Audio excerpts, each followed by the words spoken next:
sama-sama tayong magiging karakli.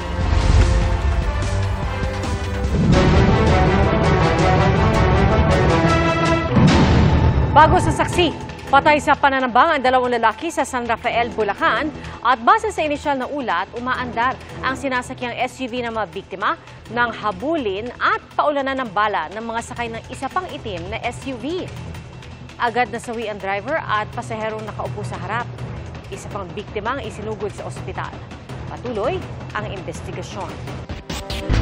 Naharang sa Calapan Port sa Oriental Mindoro ang mahigit 800 milyong pisong halaga ng shabu.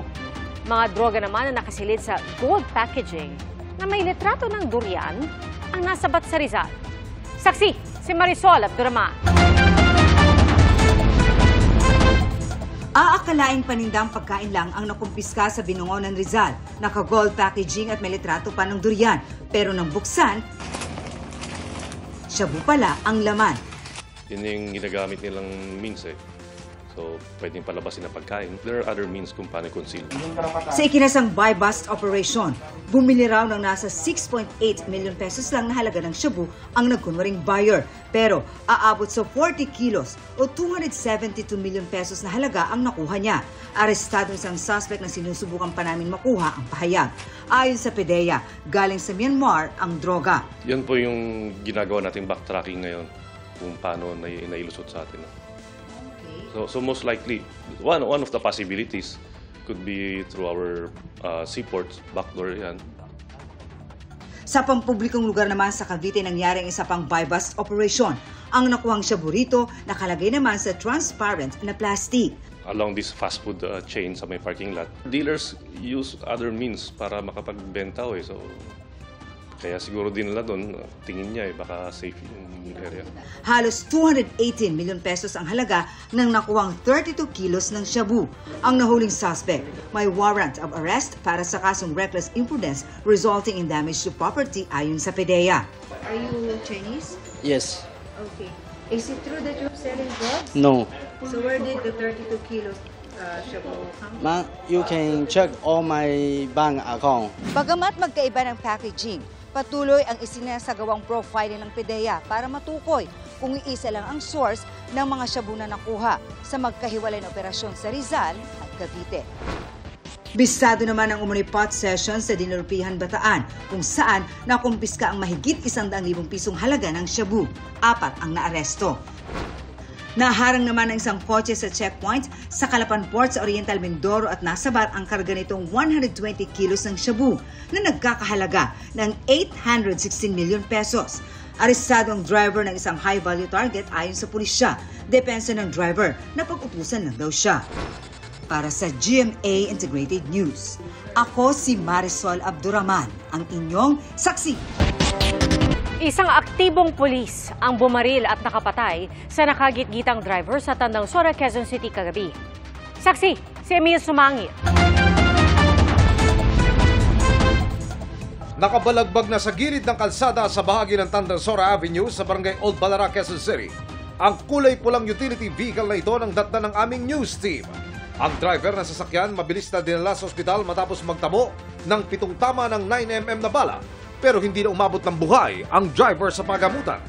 Lumalabas sa investigasyon na binaril siya ng isa pang driver na umano'y nakagitgitan niya bandang 6:30 kagabi. Tinamaan din ang isa sa 5 pasahero na kanyang sakay. Nasa ospital pa siya ngayon at nakatakdang operahan. Kwento ng isa sa mga nakaligtas, binabagtas nila ang Tandangsora Avenue nang gitgitin umano sila ng kulay puting utility vehicle. Gumanti ang driver ng pulang utility vehicle hanggang sa harangin na sila ng puting utility vehicle at bumaba ang driver nito. Sinuntok pa raw ng driver ng puting utility vehicle ang driver ng sasakyang kanyang nakagitgitan bago naglabas ng baril at ilang beses na nagpaputok. Sinuntok niya po yung driver namin. May dala na po siya ng baril, sabay pong putok. Hindi po na nakapalag. Inubos na po lahat na halos ng bala. Gitgitan sila sa kahaba ng Tandangsora na kung saan 2 beses siyang ginigit-git ng kabila. So, ang ginawa niya, binlock niya raw yung sasakyan para kumprontahin. Matapos ang insidente, dumiretso ang suspect sa Batasan Police Station para sumuko ang 48 anyos na lalaking suspect na pagalamang isang pulis na may ranggong Police Executive Master Sergeant. Nakatalaga siya sa QCPD Batasan Police Station. I-turn over na siya kanina sa Criminal Investigation and Detection Unit o CIDU sa Camp Karingal. Nakausap ko siya kanina pero pinayuhan na raw siya ng kanyang abogadong manahimik na muna. Ayon sa QCPD, pumalag daw ang biktima at itinusok sa bandang dibdib ng pulis ang steel pipe na ito. Ipinakita bilang katunayan ng pulis ang sugat na kanyang tinamo. Dito na raw nagkabarilan. Pinabaan ng pulis yung victim at pagbaba, tinusok siya ng steel pipe. So, yung pulis, may baril sa katawan at naputokan niya yung biktima. Inihahanda na ang reklamong homicide at attempted homicide laban sa suspect na pulis. Hindi po natin tinotolerate yung mga ganyang init ng ulo at as much as possible, ang kapulisan natin dapat maximum tolerance. Lagi nating isalang-alang na hindi ginagamit ang baril sa mga ganitong init ng ulo lang. Para sa GMA Integrated News, Emil Sumangil, ang inyong saksi. Isang patay matapos tumaob ang sinasakyan nilang bangka sa Bonggao, Tawi-Tawi. Nawawala naman ang 2 bata at isang sanggol. Ayon sa Bonggao MDRRMO, alas 6 kagabi nang umalis ang bangka sa bayan ng Panglima Sugala patungo sa Sitangkay. Pero lumakas ang hampas ng mga alon bandang Bonggao na nagresulta sa disgrasya. 3 nakaligtas at isa sa kanila ang nagtamo ng chemical burn. Patuloy ang paghahanap sa 3 nawawala. Nanawagan ng Transportation Department na huwag muna mangolekta ng toll sa bahagi ng expressway kung saan napinsala ang Marilao Interchange Bridge. Ang sagot po dyan ng NLEX Corporation sa pagsaksi ni Rafi Tima. Mahaba pa rin ang pila ng mga nagtsatsagang dumaan sa North Luzon Expressway o NLEX, gaya na lang sa NLEX northbound paglagpas ng Valenzuela. Pero malaking tulong daw sa tuloy-tuloy na usad ng mga sasakyan ang pagbubukas ng isa pang linya sa ilalim ng nasirang Marilao Interchange Bridge. Kaya 3 lane na ang madaraanan ng mga motorista. Ika-4 ang zipper lane sa southbound ng NLEX. Yung pong tail end natin ngayon ng traffic ng pa-northbound, nandito po sa right after ng Smart Connect Interchange. Hindi pa po umaabot doon sa Balintawak Toll Plaza. So, previous days kasi I think mga oras na ganito nandun na halos sa Balintawak Plaza. Inihahanda na ng mga tauhan ng NLEX ang pagkukumpuni. Nailagay na ang mga scaffolding at tinatanggal na ang mga poster sa tulay. Pero may mabigat na dalo na trapiko pa rin maging sa southbound lane kapag bukas ang zipper lane. Yun pong actually ginaguide po ng aming mga personnel na pa-exit po dito sa ating alternative routes. Umaayaw po sila eh.